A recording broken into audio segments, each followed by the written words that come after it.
Vous écoutez Radio Légumes et compagnie, le balado consacré à la culture et l'entretien des plantes comestibles.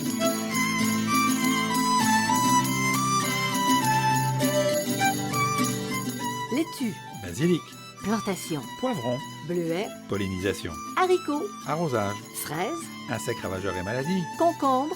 fertilisation. Radio Légumes et compagnie, le balado qui vous dit tout pour cultiver et entretenir simplement les plantes comestibles de façon naturelle.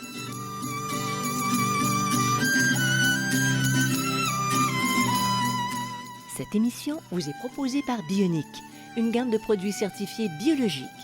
Issue notamment de la récupération des résidus marins des pêcheries de la Côte-Nord, la gamme Bionic propose des engrais 100% naturels, des algues marines liquides et un compost forestier et marin. Les engrais Bionic conviennent aussi bien pour les fruits, les légumes, les fines herbes que les fleurs annuelles, ainsi que les plantes d'intérieur. Produite à 100% au Québec, la gamme Bionic assure la santé de vos plantes en offrant une croissance rapide et abondante. Bionic est distribué par Gloco, une entreprise québécoise qui a plus de 100 ans. Salut tout le monde, bienvenue à Radio Légumes et compagnie. Bonjour Monsieur Bertrand. Bonjour Janine. T'es en forme? Absolument, absolument. Oui. Puis on parle d'un sujet très spécial aujourd'hui parce que je pense que ça touche aux convictions. Oui. Si t'es convaincu, l'émission, en tout cas, le balado va passer comme une balle, puis va renforcer nos convictions. Mais c'est ça, il faut avoir des convictions. Alors on part et on parle de convictions. On parle de conviction, on va parler de recyclage. Tout ce qu'on peut recycler au jardin. Donc, en fin de compte, tout ce qui peut être gratuit aussi au jardin. En réalité, c'est ça. Donc c'est l'incitatif économique. Et donc, on retombe sur nos pattes avec un balado sur la rentabilité du potager. Oui, Hein? oui. En recyclant, on va augmenter la rentabilité de notre potager. Tout à fait. Et puis, au bout du compte, ça paraît. Ça paraît, hein? On fait des statistiques oui, et voilà. oui, Bon, oui, alors, cher Bertrand, Oui. notion de recyclage, ça repose sur 3 pattes. 3 pattes, ce qu'on appelle les 3 R. Réutiliser pour le même usage ou pour un usage différent. Réparer au lieu de jeter et de racheter. Et recycler les objets, le matériel, les matériaux inertes, les matières organiques et l'eau. On oublie ça aussi. OK, matières organiques. Et l'eau, recycler l'eau, c'est ça, l'eau qui est plus buvable. C'est Tu ça. peux l'utiliser pour arroser tes fleurs. Hein? Ouais, voilà. Puis quand tu dis réparer, c'était plus la mode. Tu sais, la petite boutique au bout de chaque rue, c'est là, ça. Ouais, il y avait ça en France, il y avait ça ici au Québec, là, Ça les revient. réparateurs. Il faut que ça revienne. revient. Sinon, c'est des quantités astronomiques Ouais. de choses qui sont défectueuses, mais réparables, Ben qui oui. s'en vont dans Ben oui. la Ben déchetterie. oui. Ben oui, Tout ça c'est n'a aucun sens. C'est ça. Alors, on continue. Alors, pour recycler au potager, c'est facile. On a mais... la matière organique. Oui, c'est ça. On fait du compost. Oui. Hein? L'eau, on va y revenir. Les terreaux des contenants, puis tout le matériel de production. Hein? Tout ça, le matériel de production. Puis le terreau des contenants, on va y revenir parce que ça, c'est souvent quelque chose qui est problématique. Là. Pourquoi? Parce que les gens pensent qu'une fois, parce que Et ça a voilà. servi 1 an, Voilà, on le jette. absolument. Bon, alors voilà, tu vas nous dire quoi faire avec ça pour ne jamais jeter une parcelle On ne jette de jamais terre de de terre. surface. On ne jette jamais de terre. Je vais le répéter C'est 3 sacré. fois dans ce balado. Je suis convaincu, mais ça, on ne jette jamais de Mais terre. tu as totalement raison. Alors, sur son terrain, sur son balcon, où est-ce qu'on trouve du matériel à réemployer? Dans son bac à recyclage, OK, le sien suit des proches, là. Donc, commencez à regarder ce qui est dans le bac à recyclage, combien de recyclage qui pourrait peut-être être Ne pas être. ne pas être recyclé directement. Il ne pourrait pas être retransformé, mais réutilisé. Le sous-sol, le sien, puis celui des proches aussi. Hein? Vous Oui. allez chez votre frère, puis il dit « Ah, tu ne tiens pas de ça, moi, je pourrais m'en servir. Mhm. Le cabanon, Oui. le sien au-dessus des proches. Oui. OK. Les ventes de débarras, les marchés aux puces, les brocanteurs, les ventes aux enchères, tout ça, c'est des endroits où on recycle, hein, on revend des choses qui Oui. ont déjà été utilisées. Oui, puis qui peuvent être utiles d'une autre De façon. les sites de petites annonces gratuites. Il y a aussi des sites de troc et d'échange. Hein, donc, vous pouvez troquer ma pelle contre un râteau contre une pelle. Puis, il y a aussi des magasins spécialisés en matériel d'occasion, les magasins d'occasion des associations ou des entreprises de réinsertion sociale. On en trouve aussi, là. Je pense à Renaissance, je pense à Emmaüs, je pense à ces gens-là là, Oui. on peut revenir. Et on sait qu'avec l'inflation, les gens se retournent beaucoup vers ces magasins-là parce que c'est quand même moins cher. Et de plus en Le plus... village des valeurs aussi, le village des valeurs, habituellement, Il y en a qui en des petits comptent, trucs, là, mais bon, ouais. des fois, on peut trouver un petit truc, quelque chose là, Oui. qui est intéressant. Mais ils ont plus de difficultés à se réapprovisionner parce que les gens Ouais. commencent à recycler Recycler. eux-mêmes leurs propres vêtements, leurs Ouais, objets. ouais, c'est ça. C'est ça. Mais quand même, ça existe. C'est ça. Et quelles précautions on peut prendre quand on récupère un objet qui n'était pas destiné à l'usage qu'on lui propose, Donc, là, il un nouvel faut- usage? Il faut s'assurer que le matériel est sécuritaire et adapté à ses besoins. Ok, la sécurité, c'est important. Il faut s'assurer qu'il provient d'une source à laquelle on peut se fier. Hein? Pourquoi? Parce que s'il est en contact avec des produits dangereux, ben ça peut être problématique. Là, on peut s'intoxiquer à long terme, là, je parle. Oui, des bouteilles qui auraient servi, par exemple, à des produits chimiques Chimiques. forts. Si on n'est pas capable de déterminer la contamination potentielle, bon, si on sait, par exemple, c'est un pot avec d'eau de Javel dedans, on sait que c'est avec de l'eau de Javel, on va la laver 3-4 fois, puis on sait que ça va se nettoyer. Sauf que si on ne sait pas ce qu'il y a eu dedans comme produit toxique ou que ça a été en contact avec un produit toxique, on n'utilise pas le produit, on le recycle, on l'envoie ailleurs parce que c'est trop dangereux. Ça ne veut pas dire qu'on va s'intoxiquer à court terme, mais c'est qu'on pourrait s'intoxiquer à long terme sur des intoxications qu'on ne voit pas passer, puis au bout du compte, là, ça peut être problématique. On s'assure que ça n'a pas été en contact avec des produits dangereux qui pourraient mettre les plantes en survie. Là, si on utilise des pots, puis il y a eu des produits chimiques, de l'huile ou choses comme ça, c'est pas bon. Et puis donc, il faut toujours bien laver le matériel de récupération là, à grande eau avec du savon s'il faut pour, quelle que soit la situation, pour s'assurer qu'il est bien décontaminé. Oui. Après, on en fait une utilisation Oui, normale. absolument. On lave pas tout ça. Tu vas revenir là-dessus sûrement là, pour l'économie d'eau. Oui. Tu sais, laver tes pots chaque année, oui, tes brosses, tu Oui, laves pas, c'est tu ça. utilises, et ça fait le même boulot. Absolument. Oui. Alors, quel matériel on peut réutiliser pour les semis? Bon. Ça, c'est intéressant. Pour les semis, un carton souple ou une feuille de papier imprimée des deux côtés, ça sert de semoir. Au lieu pour d'acheter un semer. semoir, vous les prenez, vous la pliez en deux, puis ça fait une petite longueur, puis vous pouvez semer avec ça.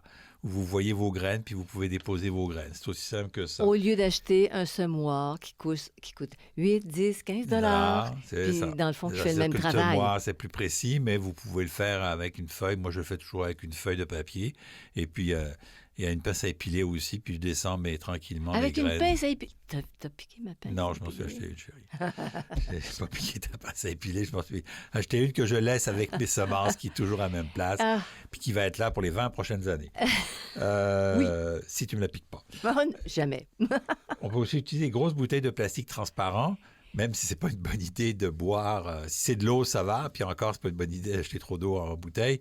Ouais. Mais une bouteille de transparente, on peut s'en servir pour faire une mini-serre ou une mini-cloche. Ou encore, Bertrand, les boîtes de brioche, les boîtes de croissants, c'est transparent. Oui. Puis encore là, on peut les utiliser de longues années. C'est étonnant. Ça a l'air très fragile. Non, à un moment donné, ça casse, c'est tout, mais... Pour tasser les semis, au lieu d'acheter un truc spécialisé, une petite planchette de bois récupérée, ça fait tout à fait l'affaire. En plus, l'avantage, c'est que vous pouvez l'acier à la largeur de vos plateaux de semis. Puis si vous faites ça en alvéole, vous en trouvez un qui a à peu près la forme de l'alvéole. Vous tapez avec le bout du morceau de bois. Là. Moi, c'est comme ça que je fais. Ça, c'est au moment où tu sèmes pour que vraiment il y ait contact entre la semence et ton terreau. C'est ça. Donc, t'aplatis ça un peu. Là. Je vous donne quelques exemples, mais tout ce qui peut être utilisé pour les semis. Là. Puis Bertrand, ici, là, je pense que tu vas être très inventif. Quel matériel on peut réutiliser pour des contenants à semis? Alors, dans les contenants à semis, on y vient. Les boîtes à œufs en plastique ou en carton, sauf que c'est pour des périodes courtes, parce que c'est pas très profond. Et donc, moi, je vois des gens qui sèment ça puis qui attendent. Il faut faire attention, là. Il va falloir les repiquer ou les transplanter très rapidement parce qu'il n'y a pas beaucoup de terre. Hein. Il y a demi-œuf de terre, donc c'est pas beaucoup. Les pots en plastique, les pots de yaourt, les pots de crème, tout ça, c'est réutilisable. Les barquettes de présentation, justement, celles qui sont un peu profondes, là, pas celles qui sont plates, mais celles qui sont profondes. Les verres en plastique ou en carton, hein, ceux qui vont chez Tim Hortons ou chez Starbucks ou tout ce que tu voudras. Starbucks ou Tim Hortons. Donc, vous pouvez réutiliser vos verres aussi à ce moment-là. Les fonds de bouteilles en plastique ou en carton de lait ou de jus. Okay. Le seul problème avec les fonds de bouteille comme ça, c'est qu'ils ne sont pas réempilables. Okay? Donc, ça prend beaucoup de place à un moment donné. Okay? Les rouleaux de papier toilette ou essuie-tout, ou on peut encore du papier journal roulé. Moi, j'aime moins ces techniques-là. Je trouve ça un peu compliqué, là. Parce que je fais toujours ça en plateau. Mais ça peut se faire. Puis les conserves, des boîtes de conserve, ça, on voyait ça anciennement aussi. Anciennement aussi, les boîtes de conserve. Oui, tout ce matériel-là peut être recyclé. Si vous voulez faire un semis de quelques graines, une boîte de conserve, et vous savez que vous allez le repiquer après, vous allez le transplanter, ça peut être utilisé. Pour les plateaux de semis, en général, pour le semis, on ne fait pas de trous dedans. Non. OK? On n'a pas besoin de faire de trous dedans si ce n'est pas trop épais. Là. Dans ton plateau. Dans le plateau. Oui. OK? Mm-hmm. Si on va le cultiver un petit peu plus longtemps, on va laisser pousser les plantes plus longtemps, là, il faut faire un trou de drainage. Dans le métal, le plastique ou le carton épais, il faut laisser un peu de drainage. Les pots en verre peuvent être réutilisés aussi, mais c'est plus difficile parce qu'il n'y a pas de trou de drainage. OK? Donc, il ne faut pas laisser les plantes trop longtemps, puis il faudrait que le pot soit un petit peu plus bas que haut, là. Puis c'est un arrosage qui est pas très intense quand on est au semis. C'est ça l'idée, là. Oui, tu n'as pas besoin de noyer ta plante jusqu'aux racines, il n'y en a pas. Ça commence. Les bouchons de liège, les anciennes étiquettes de plantes vivaces, les vieux stores. Moi, j'utilise un vieux store qui est brisé. Et donc, je récupère les lamelles de store que je coupe, là, puis je fais mes étiquettes avec ça. Ça pourrait même être en métal. Il y en a en PVC, mais... Les couvercles de bocaux, quand on utilise des bocaux pour la conservation, à un moment donné, les couvercles deviennent abîmés, ils sont plus utiles. Au lieu de les jeter, vous pouvez les utiliser, puis vous pouvez vous en servir comme des étiquettes. Alors, si vous voulez, vous pouvez mettre une étiquette constante, ou sans ça, vous pouvez mettre un morceau de collant dessus, puis un morceau de tape. Sur ton couvercle. Sur le couvercle, puis écrire ce que tu as pour le réutiliser. Donc, même une pince à linge, des pinces à linge pour faire des étiquettes. Des vieilles pinces à linge un peu abîmées, là, vous voulez pas... Celles dont il te reste que la moitié. Que la moitié, ou encore celles qui risquent d'abîmer votre beau linge propre, parce qu'elles sont un peu abîmées. Elles peuvent être recyclées. Et puis, un bouchon percé un bidon en plastique avec le bouchon percé peut servir d'arrosoir. Puis là, on peut avoir différents arrosoirs. On peut faire des trous très fins pour arroser les semis ou des trous plus gros pour arroser les repiquages. Bon, fait que tu fabriques toi-même ton arrosoir. Quand même, absolument. Pire, hein? Absolument. C'est très facile. Vous écoutez Radio Légumes et compagnie, le balado consacré à la culture et l'entretien des plantes comestibles.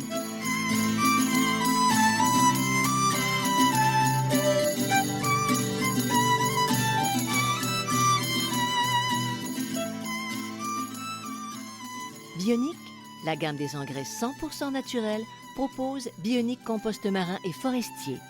Ce compost, fait à la fois de carapaces de crustacés et de résidus d'écorce, est aussi vermicomposté, une véritable économie circulaire. Bionic compost marin et forestier a une bonne teneur en humus. Il est plus riche en éléments minéraux assimilables et son activité microbienne est très élevée. Ce compost stimule la croissance des végétaux, de la germination à la production des feuilles et de fruits. Bionic compost marin et forestier, distribué par Gloco, est en vente dans les centres de jardin.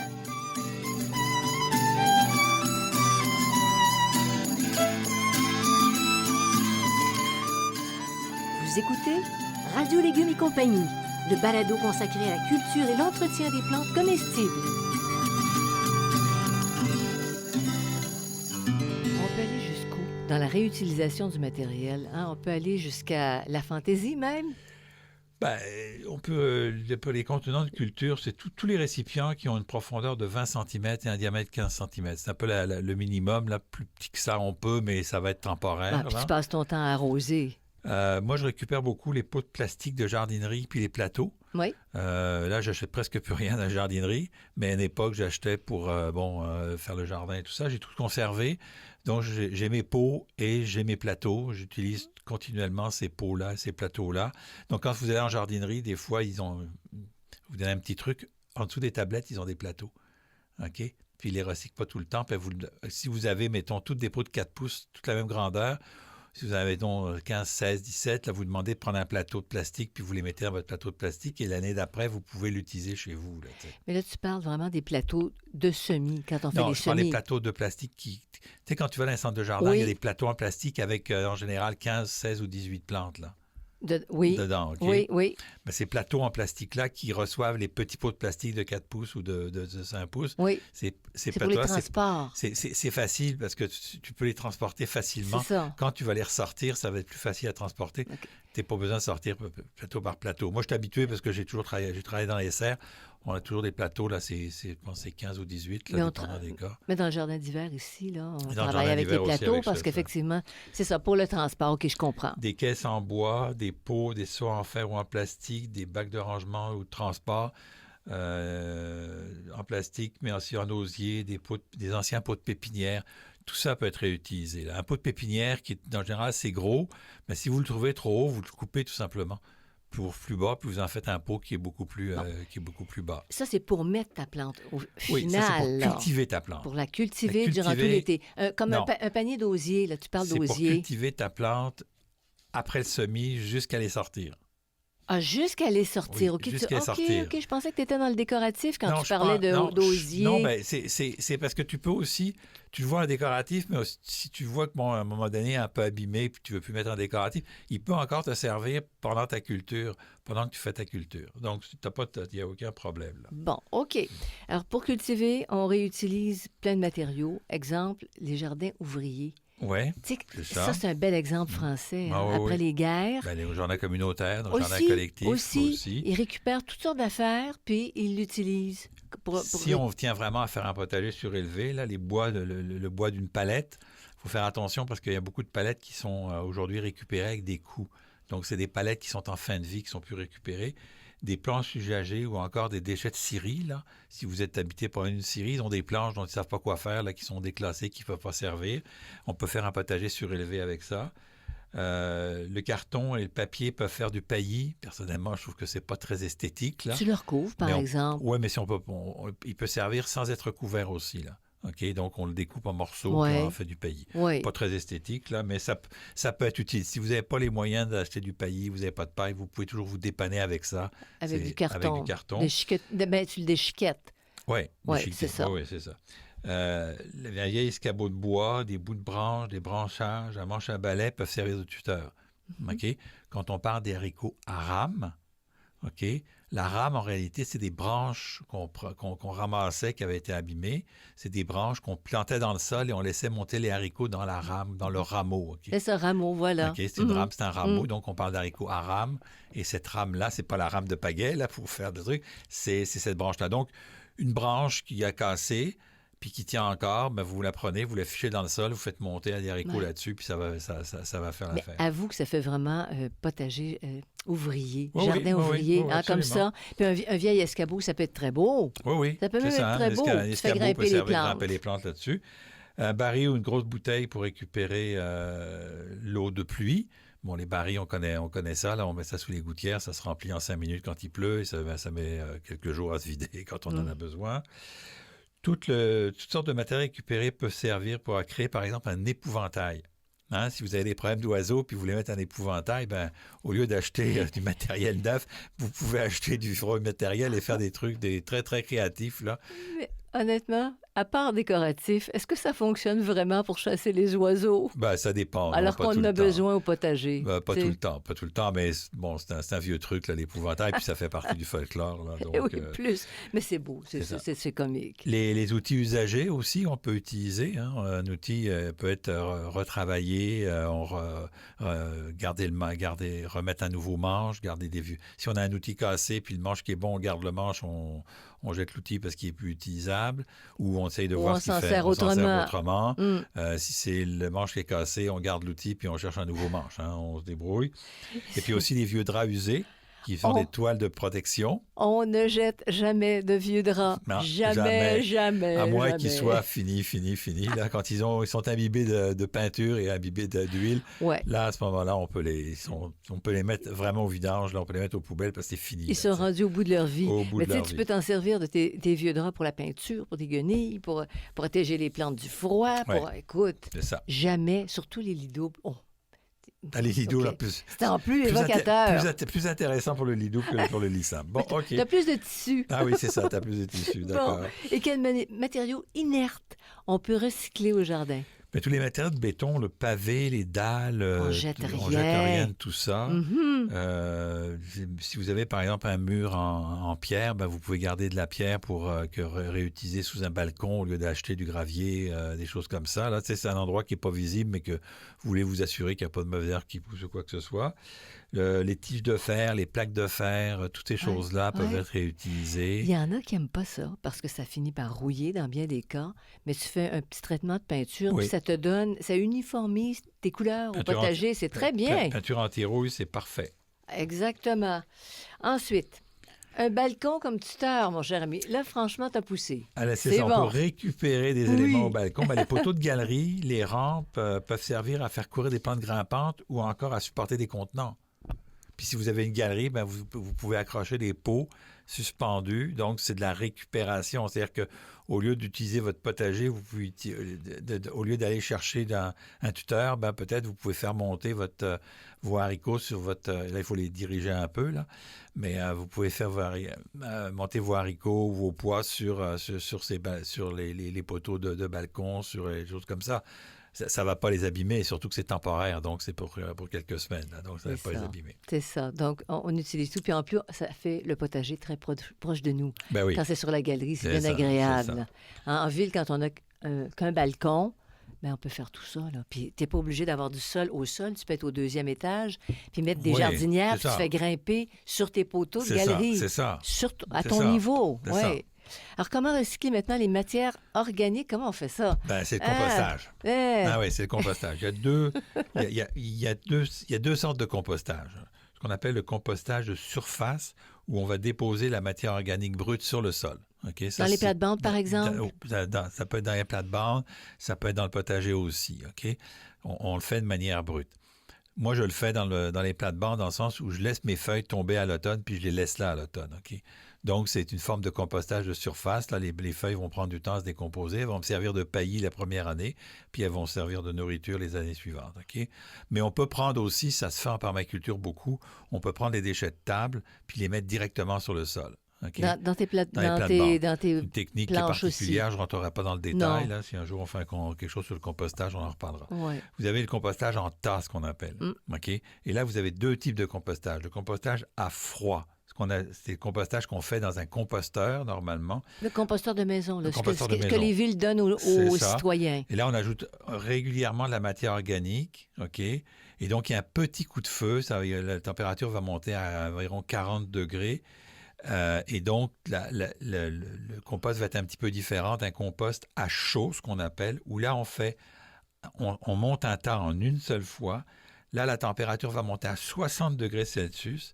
Et là, les spores de maladies et d'insectes et les œufs d'insectes vont disparaître. Okay? Et ça, tu peux faire ça quand tu as un grand terrain. Tu as un grand terrain, C'est rare, parce que tu fais un tas, ouais. tu t'attends plusieurs semaines avant de le retourner. Okay? Oui. Mais dans un composteur maison, c'est ce qu'on appelle du compostage à froid, parce qu'on est continuellement en train d'en remettre. Donc, il n'y a pas de coup de feu aussi important. Là.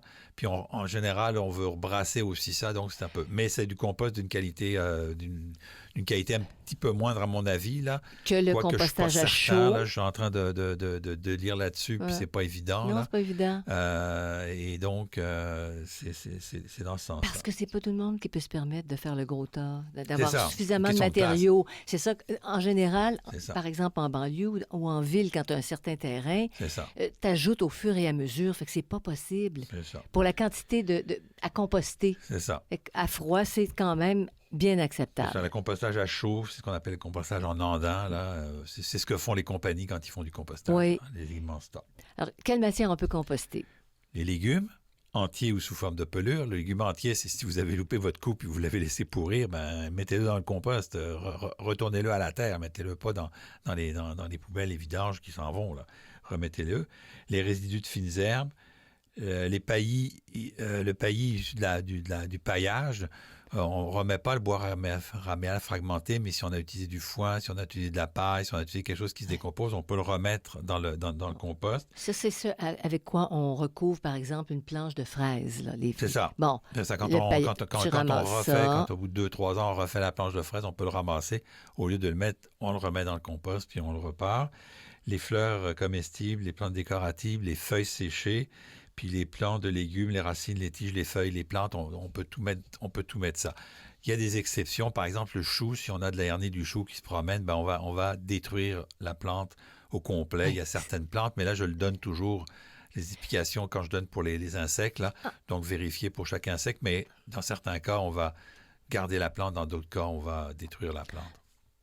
En clair, quand c'est infesté, tu ne le mets pas. Quand tu as une infestation de pucerons, tu ne mets pas ça dans le composteur. Non, quand tu as une grosse infestation. Une grosse, mais c'est ça. Quand tu as une petite infestation, c'est pas très grave parce que tes pucerons, là, ils vont être étouffés. Même si tu fais un compost à froid puis que tu ne montes pas à 60 degrés, les pucerons, ils vont venir, ils sont présents, ils vont venir. Alors, c'est pas ça qui a fait la différence, OK?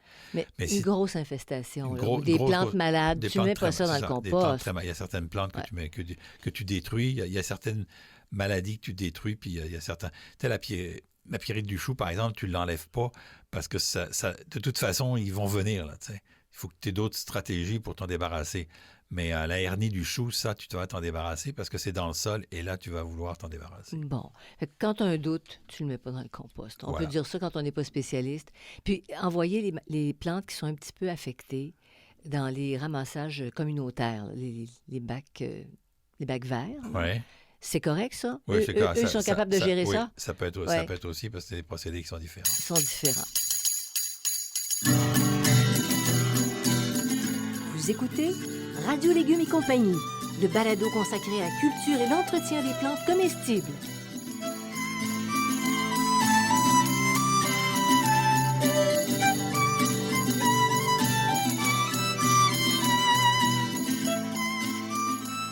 Le potager urbain et le jardin fruitier facile et naturel sont des livres de base pour cultiver des plantes comestibles. Pour aller un peu plus loin, je vous propose aussi le potager productif sur les rotations et le compagnonnage et le jardin en pot pour les cultures en contenant. À partir de mon expérience personnelle d'horticulteur, je vous propose des centaines d'informations utiles qui rendront plus facile votre pratique du jardinage. Tous mes livres, produits 100% localement, sont en vente dans les librairies du Québec.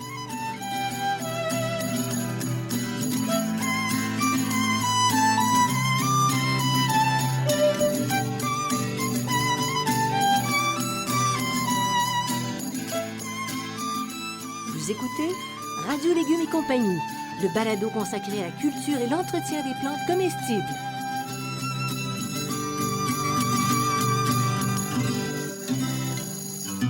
Maintenant, un élément fondamental, crucial, quand il y en a trop, on s'y noie. Récupérer l'eau de pluie qui coule des toitures, c'est une richesse qui nous coule sur la tête autrement puis qu'on ne récupère pas. Alors, le moyen le plus simple, là, c'est le baril de pluie. OK? Il existe aujourd'hui des systèmes avec des grandes cuves de récupération qui font 3, 4, 7 000 litres, là. Mais ça, c'est enterré dans le jardin. Il faut prévoir avant de faire le jardin, parce qu'une fois que le jardin est fait, c'est plus possible. C'est trop gros. Mais Bertrand, c'est ce qu'on appelle une citerne, en fait. Oui, c'est des citernes, c'est ça. C'est des citernes, mais c'est des citernes qui sont toutes organisées avec plomberie, électricité, parce que vous allez pomper. Ça prend ces grosses citernes enterrées, ça prend l'eau pour sortir l'eau du sol et pomper. Puis il faut les enterrer assez profondément. Donc, à ce moment-là, tu peux, avec les pompes, des petites pompes, tu peux mettre ça sur ton système d'arrosage, d'irrigation, puis d'arrosage manuel. C'est ça. Et tu ne prends pas l'eau qui est traitée. C'est ça. Mais là, on parle de 3 000, 5 000, 7 000 litres. Là, on parle de grandes quantités d'eau. De grandes quantités. Mais si vous n'avez pas installé ça, puis que vous n'avez pas les moyens, le système, c'est le baril de pluie, là. Puis ça fonctionne super bien. Oui. Qu'on peut utiliser avec n'importe quel grand contenant qui n'est pas contaminé. D'accord? Là, il faut faire attention. En général, c'est de 45 à 77 litres. Alors, aujourd'hui, il y en a les premiers qu'on avait, c'était des noirs, mais maintenant, il y a plein de systèmes très beaux, très trucs, mais qui coûtent une fortune, là. Ben oui. Mais c'est peut-être, si vous êtes dans le recyclage, c'est peut-être pas une bonne idée. Non. Mais si vous achetez ça, assurez-vous qu'ils sont de bonne qualité parce qu'il faut qu'ils durent longtemps. Ceux que nous avons, je ne me souviens pas du nom de la compagnie, mais ils installaient un robinet à la base et ça n'a pas bronché. Et ça fait quoi, 15 ans? 15 ans qu'on les a et ils sont c'est en plastique recyclé en plus, le plastique recyclé. Donc, ils sont faits soit de plastique ou de bois. OK? Donc, il ne faut pas qu'ils aient contenu de matière dangereuse. Sur la partie supérieure, il faut installer un grillage ou une couverture grillagée qui va éviter que les impuretés du toit rentrent, les feuilles rentrent, ça va bouchonner. Ça pourrit. Ça pourrit. Ouais. Et puis aussi, si vous avez un toit neuf, l'année où vous avez un toit neuf, vous allez vous apercevoir qu'il y a beaucoup de petites granules qui sont retenues, donc vous les prenez, puis ça, vous les mettez au vidange. Il faut que ce soit doté d'une valve ou d'un robinet fileté à la base pour pouvoir réutiliser l'eau. Si vous n'avez pas ça, il va falloir que vous ayez une pompe. Oui. Mais là, il va falloir que vous ayez un système pour enlever votre grillage, puis mettre votre pompe, puis l'électricité à côté. Donc, C'est plus compliqué. C'est un peu plus compliqué. Oui. Vous l'installez au pied de la gouttière de la maison, du cabanon ou de tout autre bâtiment. Là. Il y a toutes sortes de situations.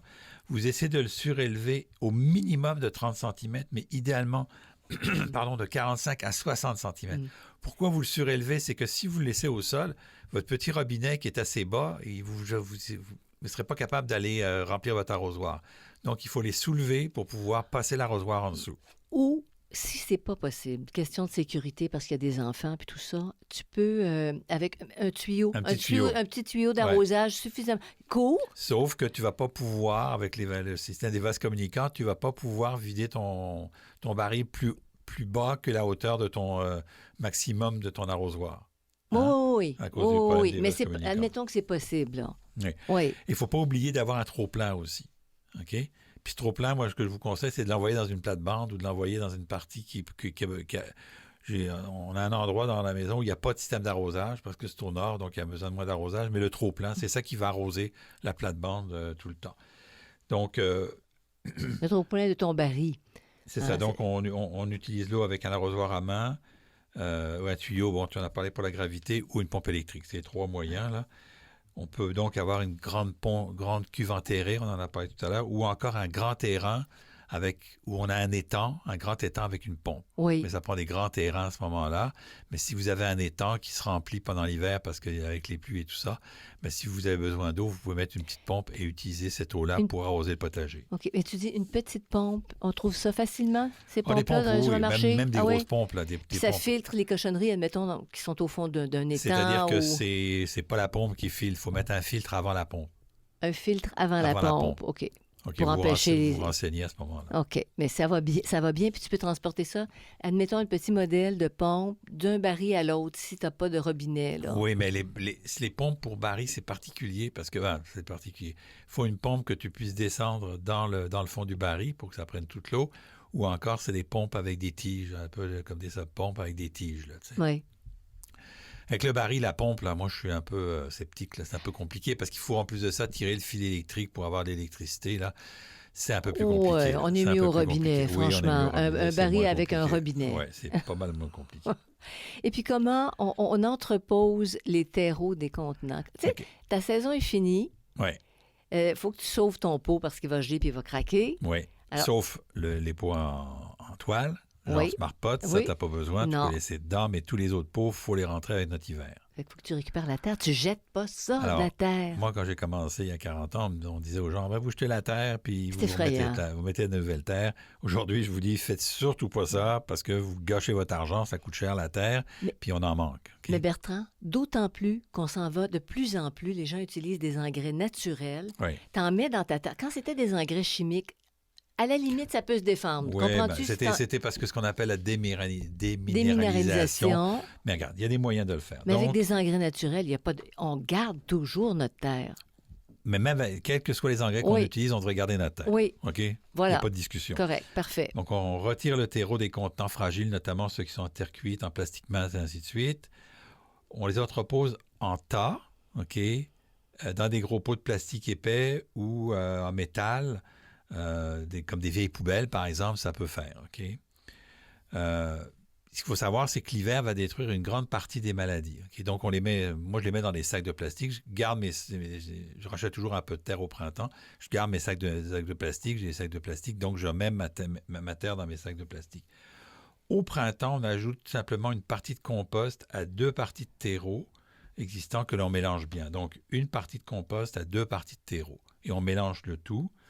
Et on peut se servir de ce mélange-là au printemps suivant. Au printemps suivant, on refait la même chose deux terreaux, un compost, deux terreaux, un compost. Donc, soit on utilise son propre compost maison, soit on achète du compost qu'on rajoute. Mais vois-tu le nombre de voyages pour aller chercher des sacs de terre que tu évites en Oui. faisant ça? C'est énorme. Tu en achètes toujours, c'est sûr. Il faut renouveler. C'est mais ça. Si on voit qu'il y a une baisse des rendements, on ajoute un peu plus de terreau non préparé. On peut, au bout de 3-4 terreau ans, tout préparé. tout préparer. Oui, OK. Ce qu'on peut faire, c'est qu'au bout de 3-4 ans, si on voit que ça baisse, ben là, on vient couper moitié terreau neuf, moitié terreau ancien, et puis un peu de compost pour régénérer tout ça.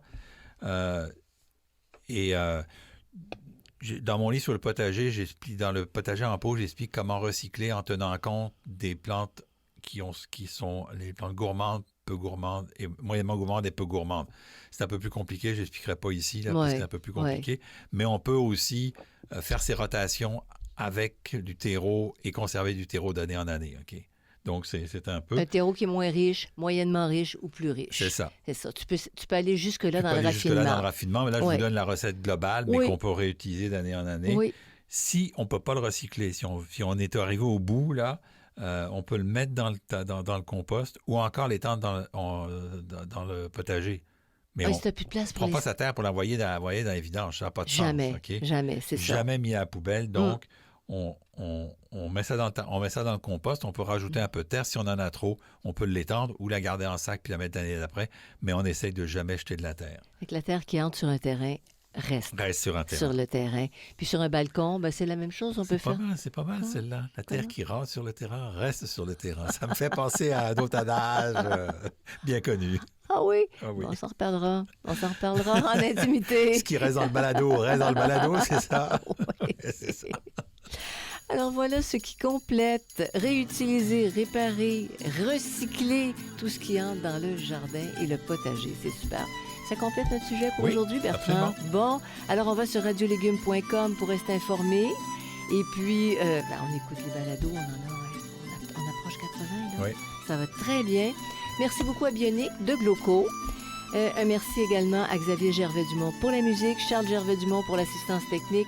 À vous tous, à vos potagers, c'est urgent, le printemps s'en vient. Toujours dans notre tête, n'est-ce pas? Dans notre tête. À la prochaine. Bye, Bertrand.